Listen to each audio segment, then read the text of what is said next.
नमस्कार दोस्तों, स्वागत है आपका अपने अपने यूट्यूब चैनल इलेक्ट्रिकल क्रैकर्स के अंदर।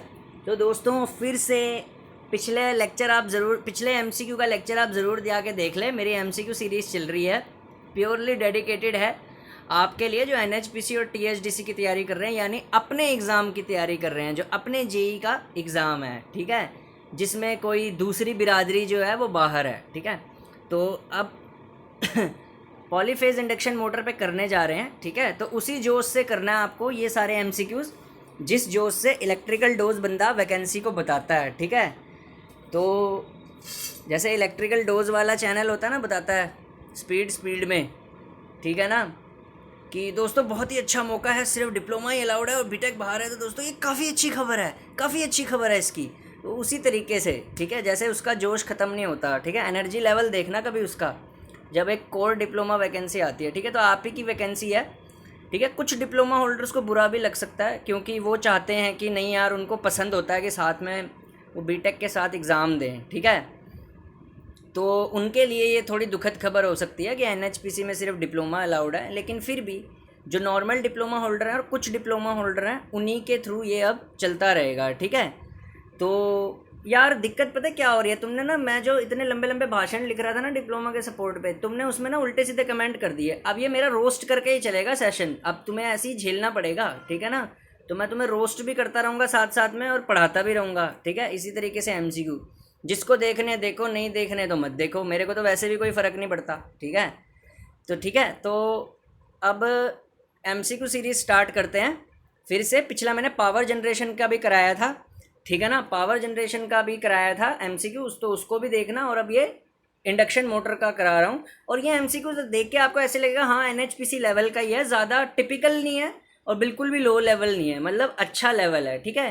तो दोनों आजकल 2 डिप्लोमा होल्डर्स हो गए हैं, तो दोनों के लिए ये बहुत ही इम्पोर्टेंट है। जो नॉर्मल डिप्लोमा होल्डर हैं, जिनको सिर्फ जेई की वैकेंसी से, मतलब जिनको जेई की वैकेंसी अपनी लगती है, और जो कुछ डिप्लोमा होल्डर हैं एक्स्ट्रा ऑर्डिनरी, जो एमटेक वाले के साथ भी बैठ के पेपर दे सकते हैं, उनको फ़र्क नहीं पड़ता, वो जो पीएचडी वाले के साथ भी बैठ के पेपर दे सकते हैं, ठीक है। जो इसरो टाइप के क्वेश्चन लगाते हैं, वो उनके लिए भी है ये सेशन, वो भी आके देख सकते हैं, मर्जी है। और नहीं देखना तो मोबाइल आपका है भाई, हटा दो, ठीक है। तो स्टार्ट करते हैं दोनों डिप्लोमा होल्डर्स के लिए, नॉर्मल डिप्लोमा होल्डर, कुछ डिप्लोमा होल्डर्स के लिए सेशन, ठीक है। तो कॉमनली यूज्ड मोटर जो इंडस्ट्रीज़ में यूज़ होती है, देखिए सबसे कॉमनली यूज्ड मोटर जो इंडस्ट्री में यूज़ होती है वो कौन सी होती है, अब ज़रा बताइए। 30 सेकंड का टाइम दूंगा दोनों डिप्लोमा होल्डर्स के लिए, नॉर्मल डिप्लोमा होल्डर और कुछ डिप्लोमा होल्डर्स के लिए भी।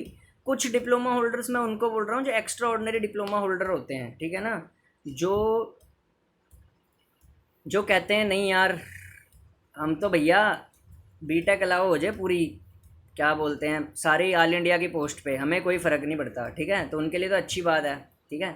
और जो नॉर्मल डिप्लोमा होल्डर होते हैं, जिनको पसंद होता है कि उनकी पोस्ट रहे, ठीक है, तो दोनों के लिए है। तो अब देखिए, कॉमनली यूज्ड मोटर जो इंडस्ट्रीज़ में यूज़ होती है, वो यूज़ होती है इंडक्शन मोटर। इंडक्शन मोटर ही एक ऐसी मोटर होती है जो कॉमनली यूज्ड होती है इंडस्ट्रीज़ में, ठीक है। इंडक्शन मोटर सबसे ज़्यादा काम क्योंकि होता ही इंडक्शन मोटर से है, ठीक है। नेक्स्ट है हमारा क्वेश्चन, एक सेकेंड, हाँ, difference between the synchronous speed and the actual speed of an induction motor is known as. तो डिफरेंस बिटवीन सिंक्रोनस स्पीड और एक्चुअल स्पीड जो बोलते हैं उसको बोलते हैं स्लिप, ठीक है। स्लिप ऑप्शन है, ठीक है। यह आपकी प्रैक्टिस है, जिसको एमसीक्यू आते हैं, ठीक है, वो रिवीजन कर सकता है, नॉर्मल डिप्लोमा होल्डर रिवीजन कर सकते हैं, ठीक है। और जो कुछ डिप्लोमा होल्डर हैं एक्स्ट्रा ऑर्डिनरी वाले, वो इसको मजाक समझ के छोड़ भी सकते हैं, और अगर रिवीजन करना चाहते हैं तो रिवीजन भी कर सकते हैं, मेरे को कोई फ़र्क नहीं पड़ता, दोनों अलाउड है यहाँ पे, ठीक है। Which part is not available in squirrel cage induction motor. Squirrel cage induction motor में इनमें से कौन सा अलाउ नहीं होता, ठीक है। अब बताइए, 30 सेकंड का टाइम है सोचने का, ठीक है। अपने मन ही मन में सोच लीजिए, फिर कितने आंसर सही होते हैं उससे आप पता चलेगा आप कितने पानी में हैं। सारे सही होते हैं, बहुत बढ़िया, नहीं सही होते हैं, जो गलत होता है उसको नोट कर लीजिएगा। आंसर मैं यहाँ पे बताता ही हूँ, ठीक है। कुछ डिप्लोमा होल्डर के तो सारे ही सही हो जाएंगे, ठीक है, जो एक्स्ट्रा ऑर्डिनरी हैं, ठीक है। Which part is not available in squirrel cage induction motor. तो देखिए, फ्रेम भी अवेलेबल होता है स्क्विरल केज में, स्टेटर भी अवेलेबल होता है, रोटर भी अवेलेबल होता है, स्लिप रिंग अवेलेबल नहीं होती, स्लिप रिंग सिर्फ फेज माउंट में अवेलेबल होती है, ठीक है। तो ऑप्शन आएगा इसका डी, ठीक है। नेक्स्ट है, अब यह है which part is available in slip ring induction motor. अब स्लिप रिंग में कौन सा पार्ट अलाउ होता है, ठीक है। तो स्लिप रिंग में फ्रेम भी होता है, पहले 30 सेकंड का टाइम मनी मन में सोचने के लिए दे रहा हूँ, दोनों डिप्लोमा होल्डर्स के लिए, सिंपल वालों के लिए भी और कुछ डिप्लोमा होल्डर्स के लिए भी, कुछ वर्ड एक्स्ट्रा ऑर्डिनरी वालों के लिए लगा है, ठीक है ना। तो जैसे कि फ्रेम भी होता है, स्टेटर भी होता है, स्लिप रिंग भी होता है, D all of the above, ठीक है, सब होता है स्लिप रिंग में, ठीक है। नेक्स्ट होता है which is true for slip ring induction motor. Slip ring induction के मोटर के लिए कौन सी चीज़ ट्रू है, ठीक है। तो स्लिप रिंग इंडक्शन मोटर के लिए कौन सी चीज़ बिल्कुल सही है, ठीक है, which is true for slip ring induction motor. तो स्लिप रिंग इंडक्शन मोटर के लिए देखिए, इसको ऑप्शन एलिमिनेटिंग मेथड से भी यूज़ कर सकते हैं। कैसे? ऑप्शन एलिमिनेटिंग मेथड मैं आपको सिखाता हूँ। देखिए, इसने बोला कौन सा सही है स्लिप रिंग इंडक्शन मोटर के लिए, तो लो कॉस्ट नहीं, इसकी हाई होती है, तो ये तो गलत हो गया। साइज़ बड़ा होता है स्लिप रिंग इंडक्शन मोटर का, तो लेस साइज़ भी गलत हो गया। स्टार्टिंग टॉर्क क्या स्लिप रिंग की लो होती है? नहीं, स्लिप रिंग की स्टार्टिंग टॉर्क हाई होती है, ठीक है। तो ये भी गलत हो गया। ऑप्शन क्या हो गया? High starting torque. तो option D is the right answer, ठीक है। तो ऑप्शन डी राइट आंसर है। नेक्स्ट है number of slip rings in a squirrel cage induction motor. Squirrel cage induction motor में नंबर ऑफ स्लिप रिंग्स कितनी होती है? जल्दी बताओ भाई, दोनों डिप्लोमा होल्डर्स, नॉर्मल वाले भी और कुछ वाले भी, ठीक है, ठीक है। स्लिप रिंग्स तो स्क्विरल केज में होती ही नहीं है, ज़ीरो होती है। ऑप्शन ए, स्क्विरल केज में स्लिप रिंग होती ही नहीं है, ठीक है। Frequency of rotor obtained by, frequency क्या होती है रोटर की, बताइए ज़रा। 30 सेकंड का टाइम है, फ्रीक्वेंसी रोटर की क्या होती है? जल्दी बताओ, देख के, इतना टाइम नहीं होता है एनएचपीसी में।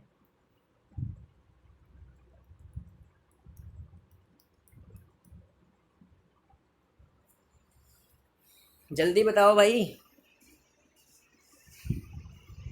ठीक है। स्लिप टाइम्स एफएस होती है रनिंग कंडीशन में। इतना starting torque of an induction motor is proportional to, starting torque induction motor में वी स्क्वायर के प्रोपोर्शनल होती है, ठीक है। Slip ring induction motor has, तो स्लिप रिंग इंडक्शन के मोटर के अंदर क्या होती है? तो स्लिप रिंग इंडक्शन मोटर के अंदर वाउंड रोटर होता है, ठीक है। कहाँ है वाउंड रोटर? ऑप्शन ए, ठीक है। नेक्स्ट है सिंक्रोनस स्पीड इंडक्शन मोटर की क्या होती है? ये डायरेक्ट पूछ लेता है ऐसा क्वेश्चन, ठीक है। आप गलती ना करके आए, कभी कभार फॉर्मूला जज करने में गलती हो जाती है, सिंपल क्वेश्चन है इसीलिए डाला गया है ये, ठीक है, लेकिन आप ज़रूर करके आएँ, ठीक है। तो दोनों डिप्लोमा होल्डर्स, नॉर्मल वाले भी और एक्स्ट्रा ऑर्डिनरी वाले भी, ठीक है ना, दोनों करके आना भैया, ठीक है। 120F/P होती है, ठीक है, ऑप्शन सी, ठीक है। SHP इलेक्ट्रिकल को भी मैं अभी नॉर्मल वाले में ही मानता हूँ, ठीक है, क्योंकि अभी उसने बीटेक कंप्लीट नहीं किया है, तो अभी वो नॉर्मली है, ठीक है, ठीक है। तो नॉर्मली है वो भी अभी भी, ठीक है।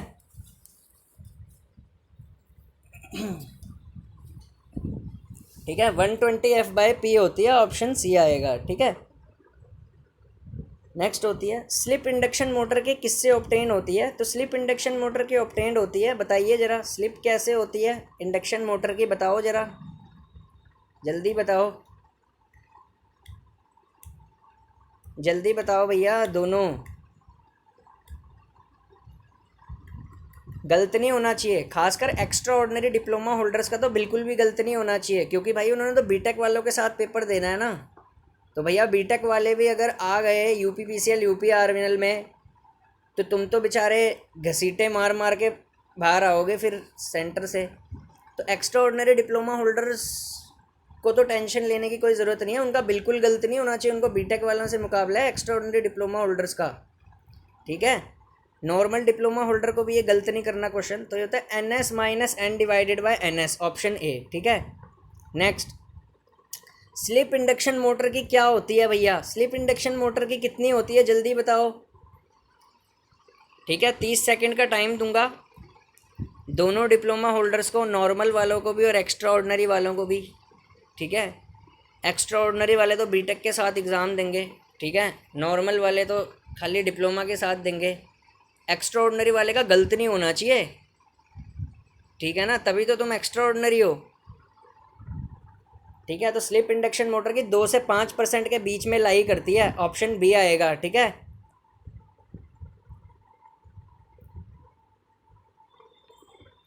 Ratio of starting current to rated current of induction motor, तो स्टार्टेड करंट और रेटिंग करंट की रेशियो क्या होती है इंडक्शन मोटर की? 3 से 7 के बीच में होती है। कहाँ लिखा है 3 से 7? Option C. ठीक है।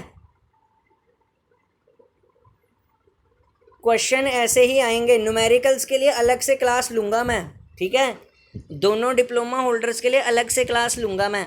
ठीक है। नॉर्मल वालों के लिए भी और एक्स्ट्रा ऑर्डिनरी वालों के लिए भी। ठीक है। तो एक दिन अलग से क्लास लूँगा न्यूमेरिकल की। ठीक है। पेपर होने से पहले तो वो देख लेना, दोनों के दोनों। ठीक है। नॉर्मल वाले भी और एक्स्ट्रा ऑर्डिनरी वाले भी। ठीक है। जिन्होंने बीटेक के साथ पेपर देना है फ्यूचर में, ठीक है, वो भी देखेंगे इस क्लास को, और जिन्होंने अकेले पेपर देना है वो भी। ठीक है। तो नेक्स्ट होता है rotor of motor is stand still when slip की वैल्यू। रोटर मोटर का स्टैंड स्टिल होता है जब स्लिप की वैल्यू जो क्या होती है वो होता है 1। ठीक है।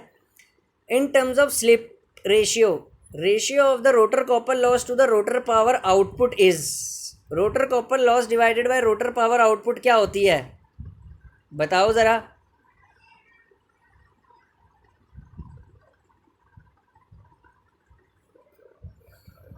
Option C, S/1 - S। ठीक है। ये याद रखने हैं सारे क्वेश्चन, और इस टाइप के क्वेश्चन पूछता है ये स्लिप के ये वाले इक्वेशन से। ठीक है। तो दोनों डिप्लोमा होल्डर्स को याद रखना है। ठीक है। सिंपल वालों को भी और एक्स्ट्रा ऑर्डिनरी वालों को भी। ठीक है। In terms of slip ratio rotor input to the rotor copper losses. Slip ratio की टर्म्स में rotor input to the rotor copper loss की, स्लिप रेशियो में rotor input to the rotor copper loss कितना होता है?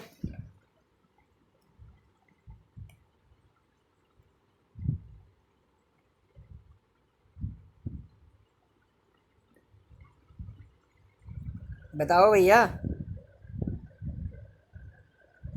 Option A 1/S।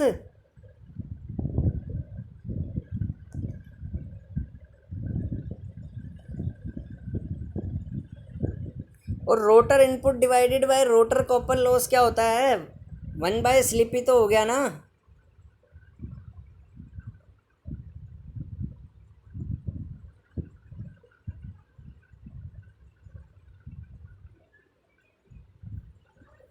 और rotor power output to the rotor power input कितना होता है स्लिप की टर्म में? आउटपुट डिवाइडेड बाय इनपुट पूछा है।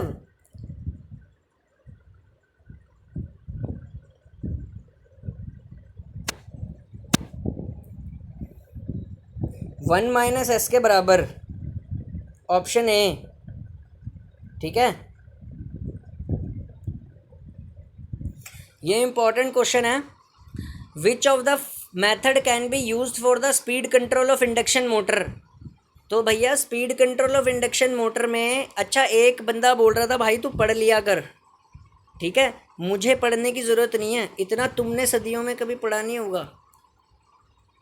ठीक है ना, क्योंकि तुम अभी नए कंपटीशन में आए हो। ठीक है। मैं पुराना सिक्का हूँ, घिस चुका हूँ मैं। ठीक है। तो मेरे को ये सलाह देने की ज़रूरत नहीं है, पढ़ना है खुद पढ़ो। मैं तो बनने वाला हूँ इस साल कहीं ना कहीं। Which of the following can be use for the speed control of induction motor. Induction motor की स्पीड कंट्रोल के लिए कौन सा मेथड यूज़ होता है? तो pole changing, frequency changing, cascade method. ठीक है। तो सारे मेथड यूज़ होते हैं भैया, सारे मेथड यूज़ होते हैं speed control of induction motor पे। Rotor resistance method of speed control is used for. Rotor resistance method speed control का कहाँ पे यूज़ होता है बताओ भैया। Rotor resistance method speed control का कहाँ पे यूज़ होता है? और ये सारे क्वेश्चन आएंगे, ये आएंगे एनएचपीसी के, इनको सीरियसली लो। और इसी टाइप के आएंगे, देख लेना एनएचपीसी में आपको इसी टाइप के क्वेश्चन देखने को मिलेंगे। ठीक है। Rotor resistance method of speed control कहाँ पे यूज़ होता है भैया? Rotor resistance method speed control का स्लिप रिंग इंडक्शन मोटर में यूज़ होता है। ठीक है।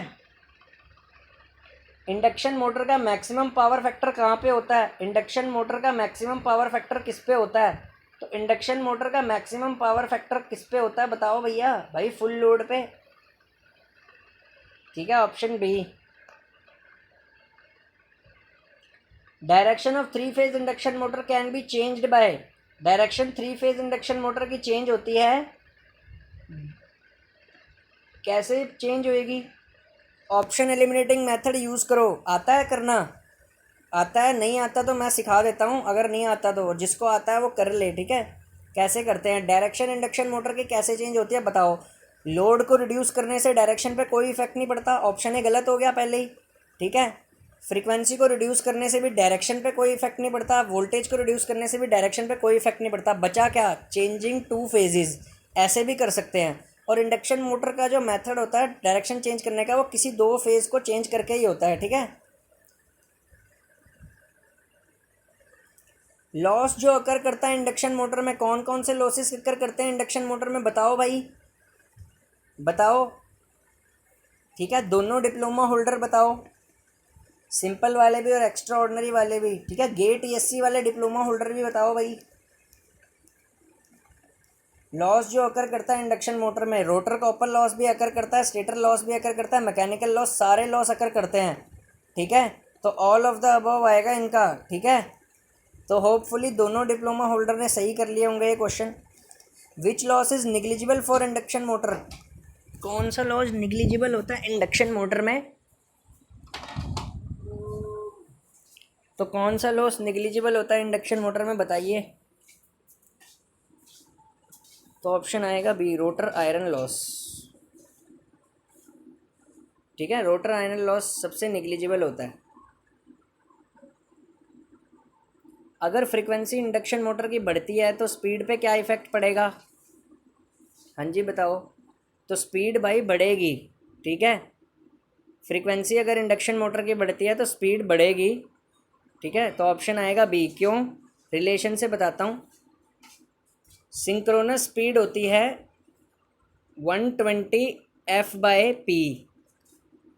फ्रीक्वेंसी अगर बढ़ी तो स्पीड भी बढ़ेगी। ठीक है,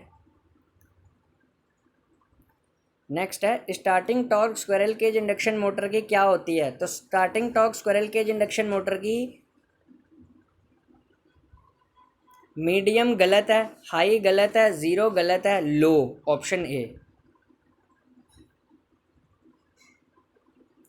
टॉर्क इंडक्शन मोटर की किसके प्रोपोर्शनल होती है?